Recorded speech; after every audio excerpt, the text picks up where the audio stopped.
Good evening student, मैं सुनील बिश्नोई। आपका 29 को साइंस का पेपर है, तो अपने साइंस के कुछ इम्पोर्टेंट टॉपिक को मैं इस ऑडियो के माध्यम से आपके पास सेंड कर रहा हूँ। ये क्वेश्चन मैंने पहले भी कई बार बता दिए, लेकिन अगर जिसके पास नहीं है तो एक बार दोबारा पढ़ लीजिएगा। चैप्टर नंबर 1 के अंदर जैसे कि सबसे पहले बैलेंसिंग का एक क्वेश्चन आता है, छोटा सा एक बैलेंस करने रिएक्शन वाला।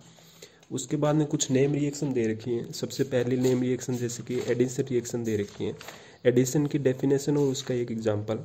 उसके बाद में इसने एक एक्जोथर्मिक रिएक्शन दे रखी है। आपको एक्जोथर्मिक रिएक्शन 3 एग्जांपल दे रखे हैं एक्जोथर्मिक रिएक्शन के। पहला जो कंबसन रिएक्शन का है, दूसरा इसने दे रखा है एक जो ग्लूकोज है उसका जो रेस्पिरेशन के साथ कार्बन डाइऑक्साइड और वाटर और एनर्जी बनती है, और तीसरा अपने जो डिकम्पोजिशन रिएक्शन होती है। ये तीनों एग्जांपल आपको एक्जोथर्मिक के अच्छे से याद करने।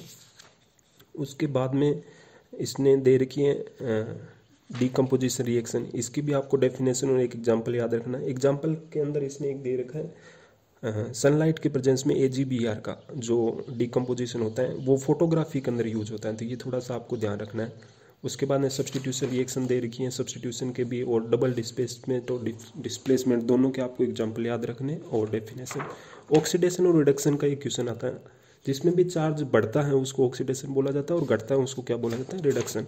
तो ये आपको अच्छे से थोड़ा सा ध्यान रखना है। उसके बाद में दे रखा है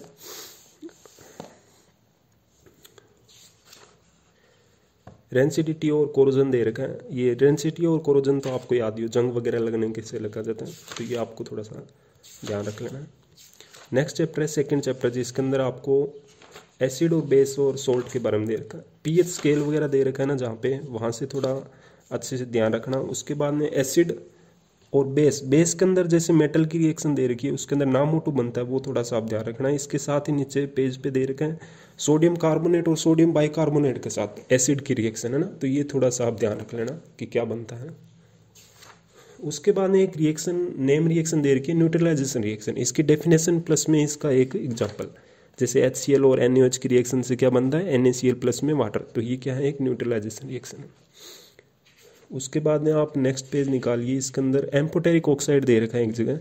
एम्फोटेरिक ऑक्साइड को आपको अच्छे से उसकी डेफिनेशन और कोई भी 2 एग्जांपल, जैसे Zn का दे रखा है और टिन का दे रखा है ऑक्साइड, क्या होता है, एम्फोटेरिक ऑक्साइड। एम्फोटेरिक क्या होता है, जिसके अंदर एम्फोटेरिक ऑक्साइड जिसके अंदर क्या होता है कि एसिड और बेस दोनों की नेचर होती है, उसको क्या बोला जाता है, एम्फोटेरिक ऑक्साइड। उसके बाद में आप निकालिए पीएच स्केल दे रखा है एक जगह, पीएच स्केल, और पीएच स्केल के आसपास में कुछ टेबल 2.2 के अंदर जो पीएच दे रखी हैं वो आपको रटा मार के याद रखनी है। अगर याद है तो ठीक है, नहीं है तो इसको छोड़ देना। मैग्नीशियम, मिल्क ऑफ मैग्नीशियम की पीएच दे रखी है, इसने 10 दे रखी है, वो थोड़ा सा ध्यान रखना। उसके बाद में डेली लाइफ में जो पीएच का अपना यूज होता है उसको आपको कोई भी 2 से 3 पॉइंट अच्छे से याद करना है, पॉइंट टू पॉइंट, है ना, लाइन टू लाइन, क्योंकि ये क्वेश्चन आता रहता है हर साल।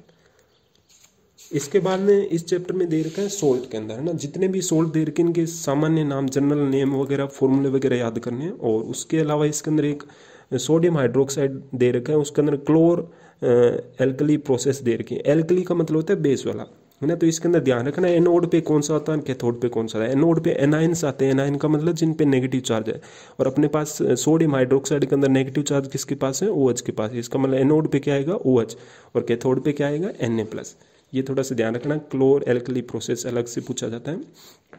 इसके अलावा जितना भी ये सोडे वगैरह दे रखे हैं सारों के आपको फॉर्मूले और सारों के दो यूज और प्रॉपर्टीज़ को, मतलब कि कैसे होता है, किस लिए लाइक है, वाइट स्ट्रक्चर होती हैं जैसे भी, है ना। उसके अलावा इसके अंदर एक बेकिंग सोडा और बेकिंग पाउडर के बारे में अलग से दे रखा है, वो थोड़ा सा ध्यान रख लेना।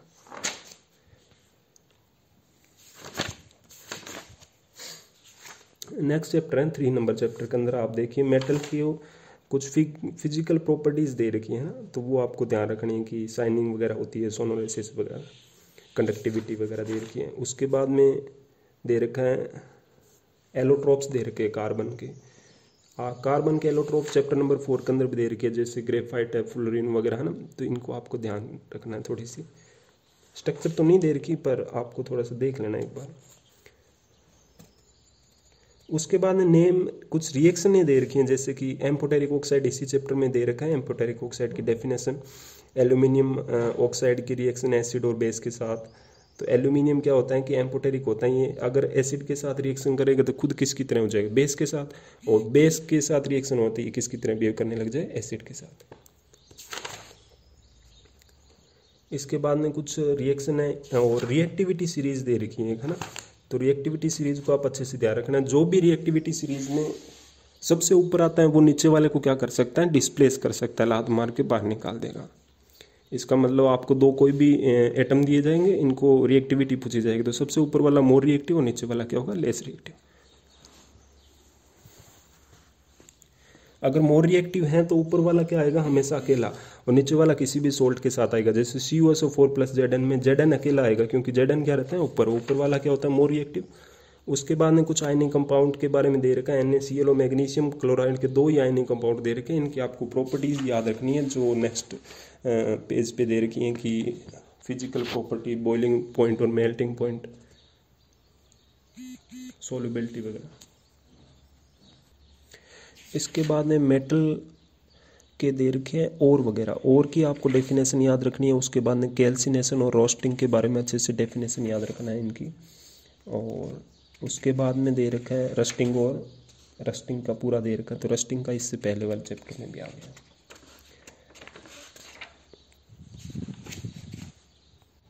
नेक्स्ट चैप्टर नंबर 4 में डॉटेड स्ट्रक्चर दे रखी है और कोवलेंट बॉन्ड की डेफिनेशन। डॉटेड स्ट्रक्चर आपको जो बुक के अंदर दे रखी है सारी याद करनी है। उसके बाद में आपको नेमिंग, जैसे नेम दे रखे हैं और नेम के कुछ नोमेनकल्चर, IUPAC नोमेनकल्चर के आपके फॉर्मूले वगैरह वो सब याद रखने हैं, मेथड प्रोप्यूट वाले। उसके बाद टेबल नंबर 4.4 के अंदर जो दे रखे हैं फंक्शनल ग्रुप, जैसे कि एल्कोहल के अंदर OH होता है, O लगेगा, एल्डिहाइड में Al वगैरह, तो ये आपको याद रखने हैं। कंबसन रिएक्शन दे रखी है 4.3.1, डेफिनेशन और एक एग्जाम्पल। इस चैप्टर में ऑक्सीडेशन और रिडक्शन वगैरह की डेफिनेशन और रिएक्शन अलग दे रखी है, बट वो सेम ही है जो पहले चैप्टर के अंदर ऑक्सीडेशन और रिडक्शन वाली आ चुकी थी। उसके बाद में एथेनॉल के अंदर 2 रिएक्शन दे रखी है। एथेनॉल की प्रॉपर्टीज वगैरह तो आपको पता ही होगा। एथेनॉल की 2 रिएक्शन दे रखी है, सोडियम के साथ, और एक दे रखी है जब उसको गर्म किया जाता है। सेम ऐसे ही एथेनोइक एसिड के भी दे रखी है। एथेनोइक एसिड को एसिटिक एसिड भी बोला जाता है, उसकी भी 2 रिएक्शन दे रखी है। एस्ट्रिफिकेशन रिएक्शन दे रखी है, तो एस्ट्रिफिकेशन रिएक्शन अच्छे से पढ़ना आप। नेक्स्ट पॉइंट दे रखा है सोप और डिटर्जेंट, मिसेल फॉर्मेशन, पूरा मिसेल फॉर्मेशन याद करना, जिसके अंदर सोप जो कि हार्ड वाटर से रिएक्शन नहीं कर पाती, क्योंकि कैल्शियम और मैग्नीशियम के जो सोल्ट होते हैं उससे रिएक्ट नहीं कर पाते, और क्लोराइड ब्रोमाइड जो कि अमोनियम सल्फेट से मिलकर बने होते हैं डिटर्जेंट, वो कैल्शियम और मैग्नीशियम के सोल्ट से रिएक्शन करते हैं, इसलिए डिटर्जेंट हार्ड वाटर से रिएक्शन करता है, ये भी थोड़ा ध्यान रखना।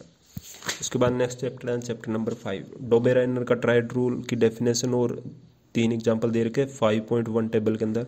ऐसे सेम न्यूलैंड का ऑक्टेव रूल भी याद रखना है, क्योंकि फर्स्ट और 8th एटम की जो फिजिकल व केमिकल प्रॉपर्टी थी वो क्या थी, सेम होती है। डोबेराइनर का फर्स्ट और जो 3rd एटम है उनके एटॉमिक मास का एवरेज किसके बराबर होगा, बीच वाले एटम के बराबर। उसके बाद ने दे रखा है मेंडलीव की पीरियोडिक टेबल, जिसके अंदर 63 एलिमेंट थे, और ये किस पे डिपेंड थी, एटॉमिक मास पे डिपेंड थी। इसने भी 8 ग्रुप लिए थे, और जो पीरियड थे इसके अंदर कितने 6 थे। इसके बाद में दे रखी है इसकी कुछ सीमाएं वगैरह दे रखी है, वो आप थोड़ा पढ़ लेना। उसके बाद में दे रखी है modern periodic table, modern periodic table जिसके अंदर 18 ग्रुप होते हैं और पीरियड कितने होते हैं, 7 होते हैं। मेंडलीव के अंदर कितने थे, 6 और कितने 8।